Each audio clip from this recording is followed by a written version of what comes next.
All right, boys. I talk a lot of smack on my channel about how to go about things, and I want to talk about mistakes. How do you address mistakes? Like, what do you do about mess ups? And I feel like I've made more money than anybody in the world off of messing up.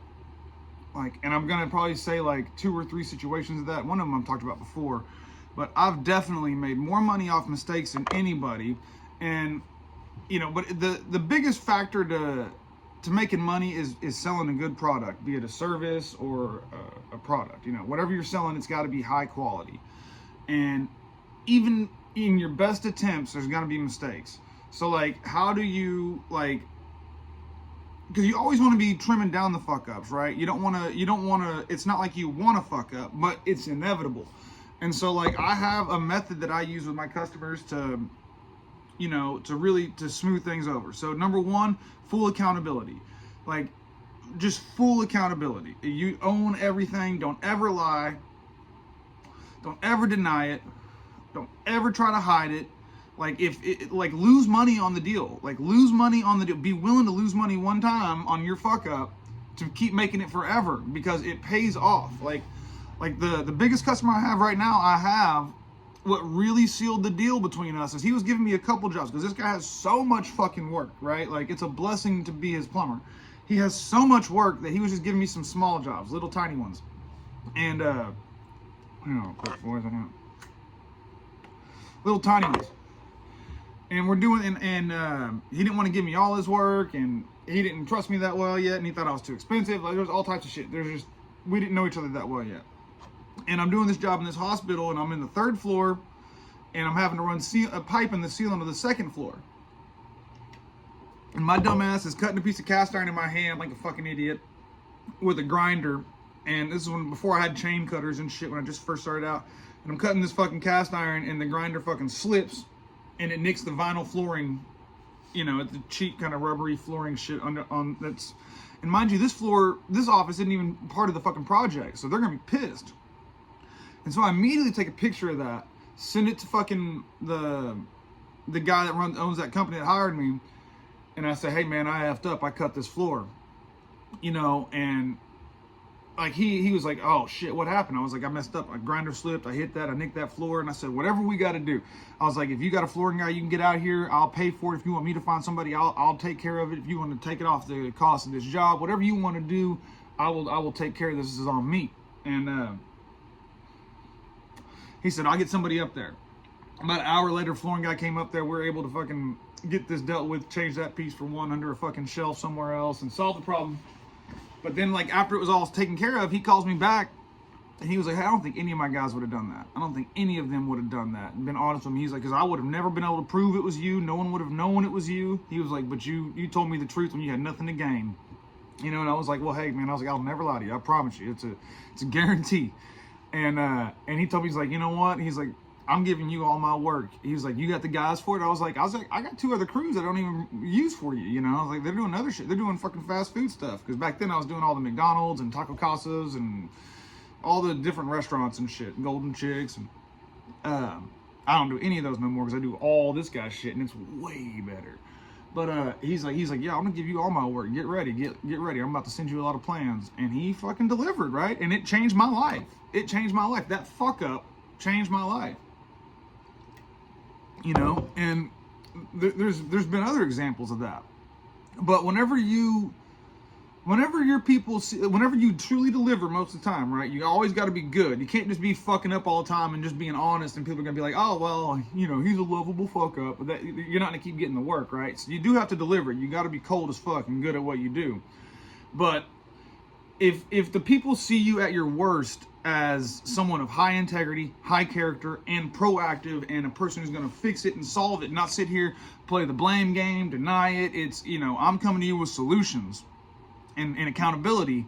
That's at my worst, so it gives people a lot of confidence in what type of person I am, because whenever it's my money on the line, I'm willing to lose it to prove to you that I'm a pro, that I stand behind my shit. So, I think that even whenever I was just an employee, I was always like that, because I don't know. It's never hurt me to admit I was wrong. It's never been something that's been difficult for me, right? So like if I was wrong, it's not. And I know some people are different. Everybody has their own strengths and weaknesses. But for me, it's really easy to admit fault if I was wrong. And being able to be accountable for my mistakes, fully accountable, has helped me not repeat them. Has helped me turn them into opportunities where people like really trust me. Let me show you another example. Okay. And this is what I've made videos about this before, about like everybody, your work is your resume. These are your future customers if you want to own a business. If you're working right now, all these customers you're dealing with for this other company are your future customers. And customers change hands all the time. If one of my guys wants to leave me and start a company and take my customers, I ain't got no ill will towards them. That's how it goes. If he can take them, they weren't my customers anyway. They were his. But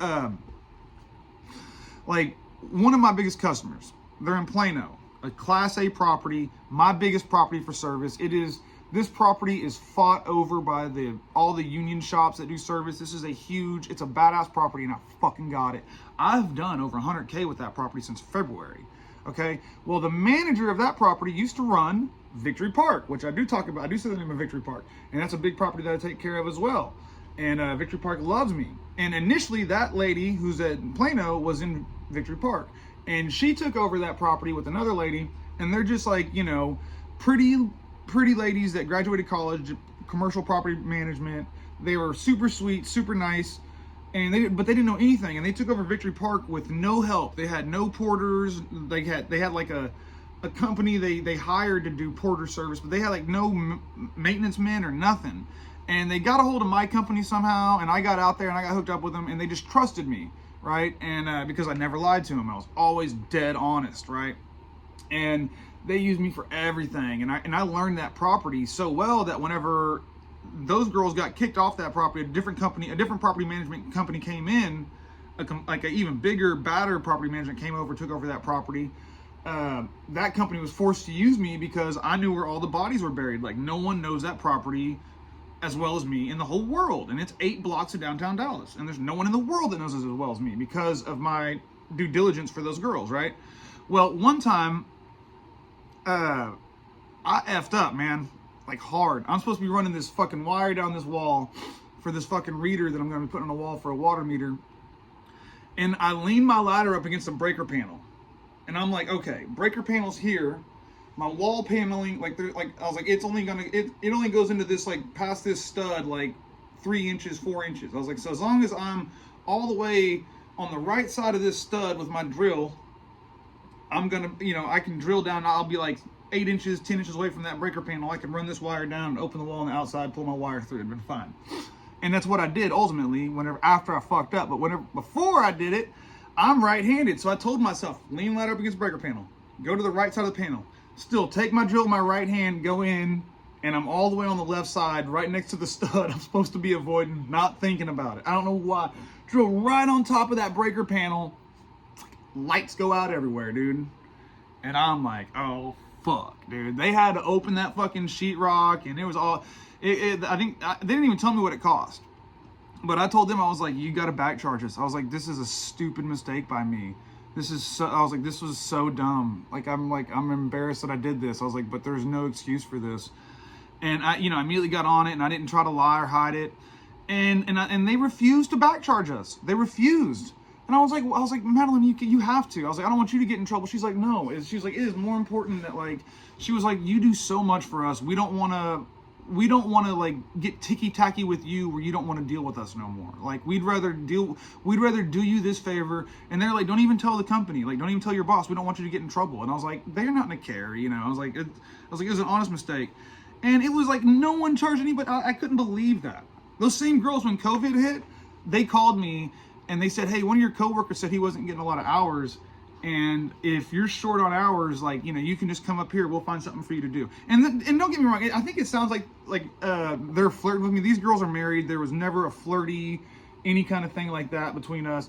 It was just a trust relationship. They cared about me because I cared about them and I helped them out so much.